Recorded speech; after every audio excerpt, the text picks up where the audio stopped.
One day where Azumi in the forest just to relax after that she'd been training a lot with her veil powers, but her relaxation would one Sunday to be interrupted by this loud sound. It sounded like almost a crash, and she had no idea what it could be causing it.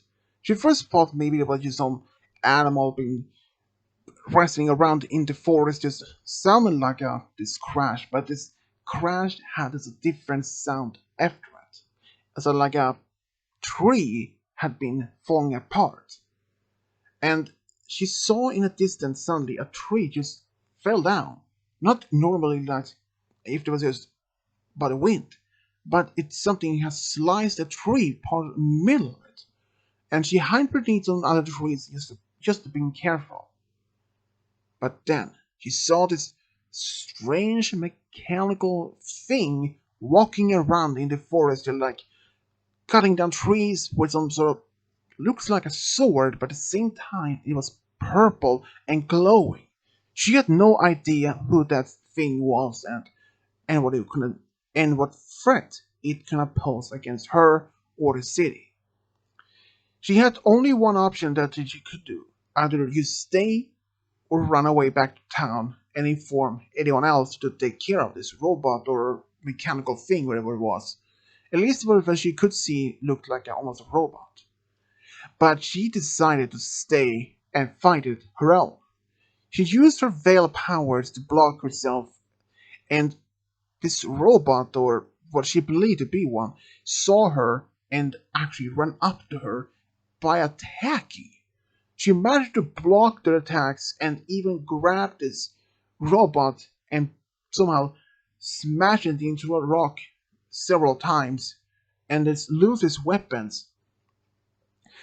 And she then just looked at it and it demanded to be let go and or be sorry. But she didn't buy it, any of it. She tried to make it, tried the veil to hold it tight and make sure it didn't leave. She then asked by demanding why this robot was attacking the forest by no reason, and suddenly, what is this coming from? She had never seen anything like it. But he refused to answer any questions, only saying, "Let me go, let me go." But she refused to even do that. They continued this for almost like for hours, but probably only for a half hour when she realized that she cannot do this forever. She decided to say, "I will let you go only if you answer my questions." And this robot first will say no, but he decided to at least give it this opportunity. But she didn't even let him go completely. She held his legs just tightly, and he then started to answer her questions as best as he wanted to do. He said his name was Blitzwing, and he was a Decepticon from the planet Cybertron. After she asked what he was doing there, what he's from, and what he is. And then he asked her the same, because he knew humans don't have this ability to make veils just appear and disappear nowhere. She explains that she's an alien by the name Sakurai, and she is her name was Uzume, and she was the only one who has this ability in among few other Sakurai in town.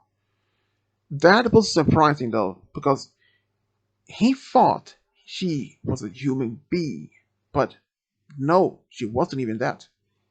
But then she only one demand from him: not be attacking her or the forest if she let him go.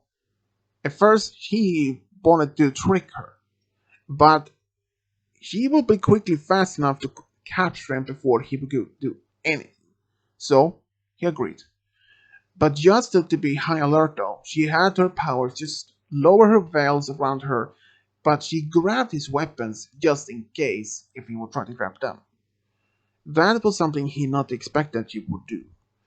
But he then stood there and They only stared at each other for almost like an eternity, but it felt like that, but it was only for a few seconds when he said, "What do you want to do?"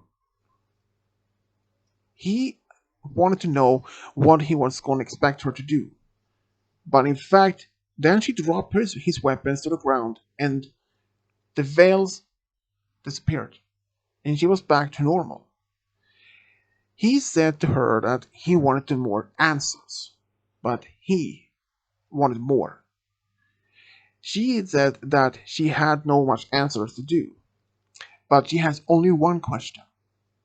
How did he appear in the forest in the first place, if he was an alien? All that he remembers that he was fighting against an enemy but called Autobots, like his own kind, similar. And the last thing he was fighting against is they had opened this called Space Bridge back to Cybertron. They tried to deliver some power to the other Decepticons on the planet.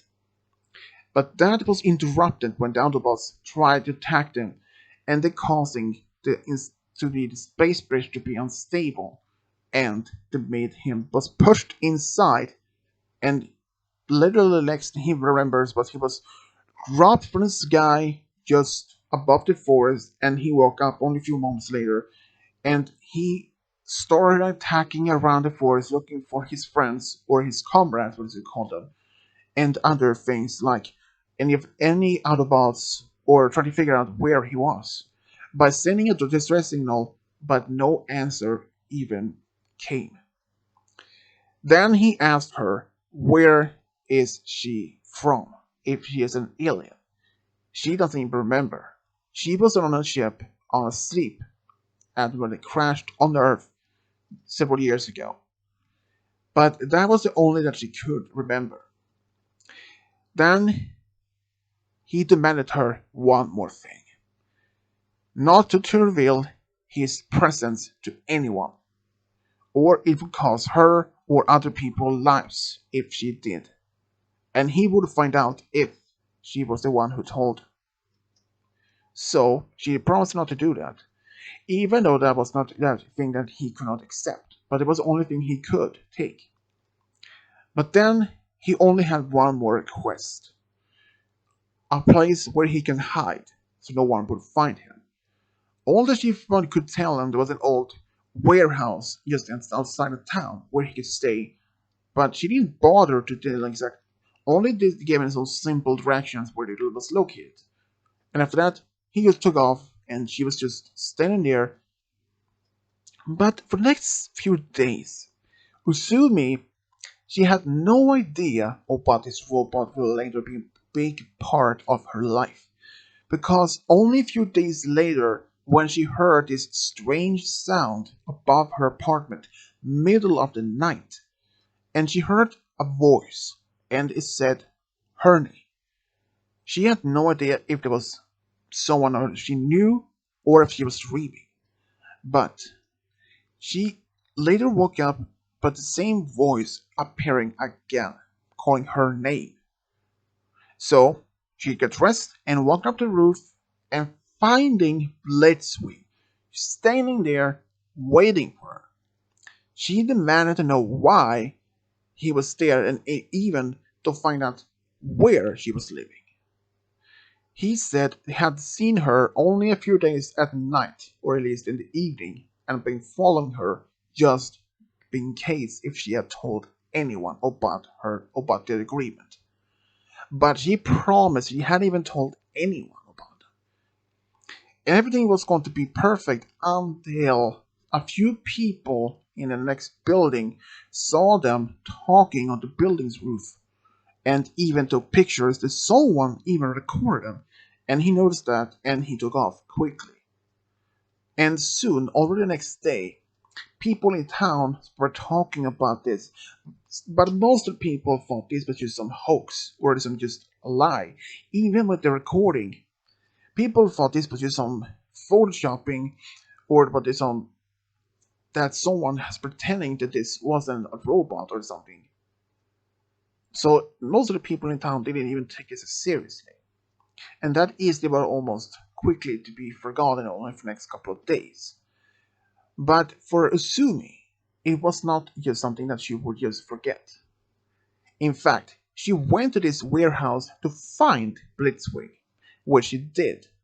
She then demanded why he was just on the roof when he could have asked her to come to see him rather than he came to her. But he then told that people didn't even believe about he was even there. But she told him maybe next time people could see him in daylight. And that would have been much harder to explain because then more people would have seen, even perhaps police officers or perhaps even news reporters. And these people take news more respectfully, honestly. And he realized he just made a mistake. But all this would change though, because within the next couple of weeks, she didn't see him much though, only a few times when she got to see him. And this were actually somehow starting up on a strange friendship between them. But after a few weeks, she had been seeing him only for when she heard the news on the radio that there was a bank robbery going on. And she thought if the people were to find out about him someday, and that if they were respect him, he could maybe stop this robber to even happen. He refused at first, but after that she tried to argue about it and debating it that if he did made friends in town, the people would not hate him, as they were expected. But he refused even to that. But she tried to argue it again. But this time it worked. He flew into town and stopped the robbers from even start leaving the bank from the beginning. After that, the people respected him as Usumi had predicted, and people have actually started seeing him as a hero. Even to him, that was very unusual that the feeling. But first, he thought maybe that he's trying to avoid everyone to be interviewed or being seen. But after some time, he started to actually enjoy to be as a hero.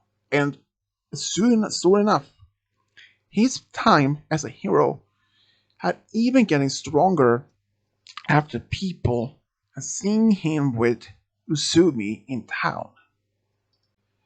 Even though that Blitzwing preferred to be mostly alone, or even with Uzumi's friendship or companion.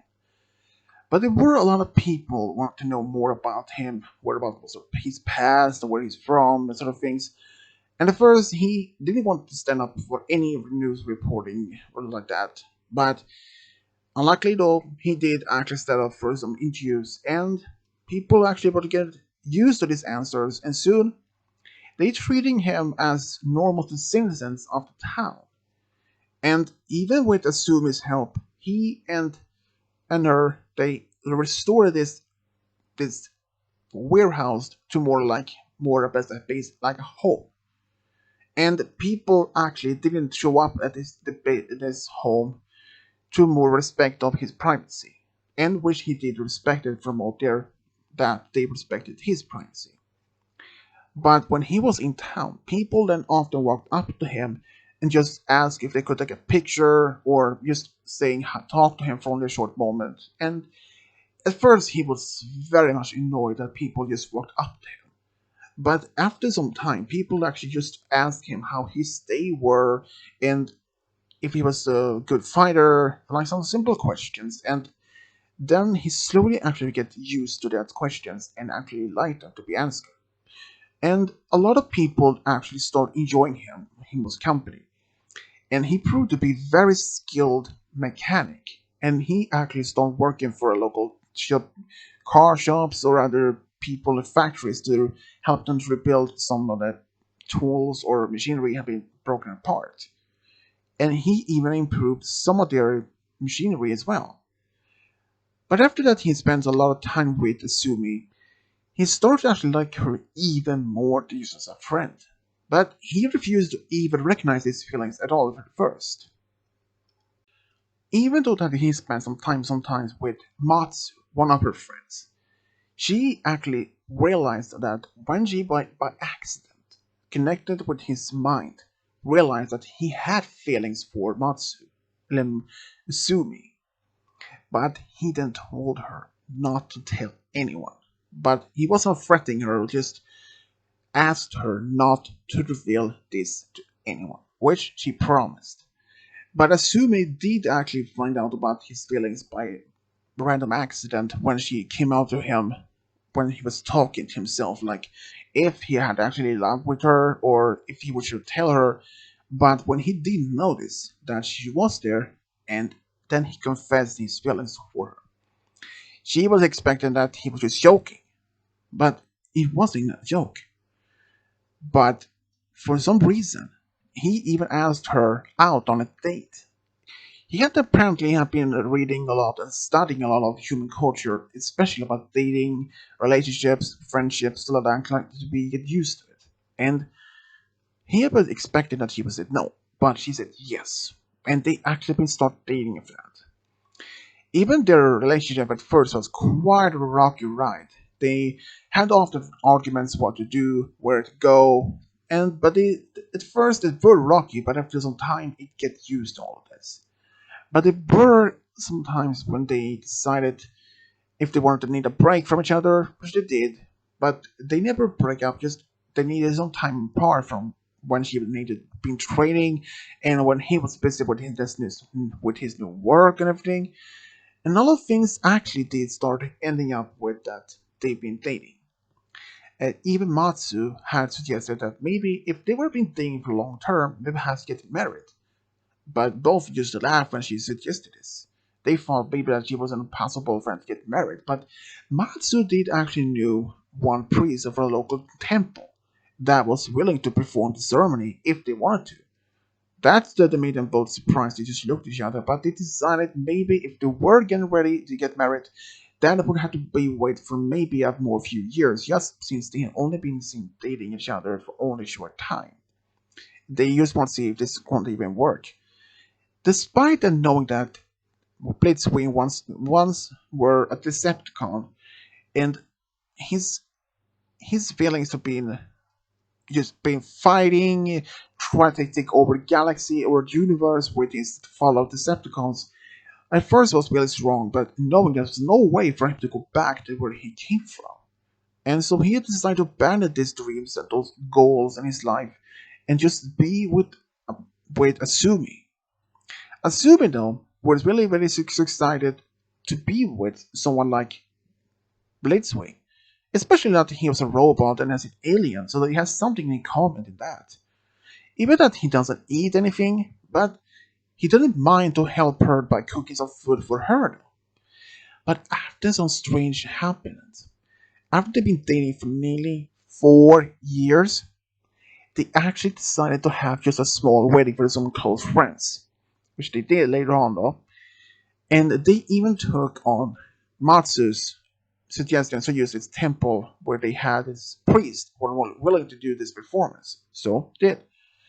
After they'd been married for about 2, 3 years, they decided to maybe to have a family of their own though. They even adopted two daughters with twins about age 10. But they even adopted a dog which they could, so the daughters kind of some friend to play with. And of course, things between Batsu with Asumi and Blitzwing were really stable. Even at the beginning when they just first started dating was very rocky ride. They had no idea if this is going to be a long term, or if this is just going to be ending it real soon. But they realized how much they cared about each other, even despite that Blitzwing wanted to be a bad guy again and to go back into universe and to find his fellow Decepticons. But knowing that was impossible for them, they were probably not even on Earth anymore, or they didn't, or perhaps they didn't exist. Because he tried several times afterwards to get to find them, but they never answered his rest call. So he remained on Earth with Sumi, who was later to end up to be his wife and also the mother of the two daughters. And that's how Blitzwing and Sumi found a true love and got a family together. The end.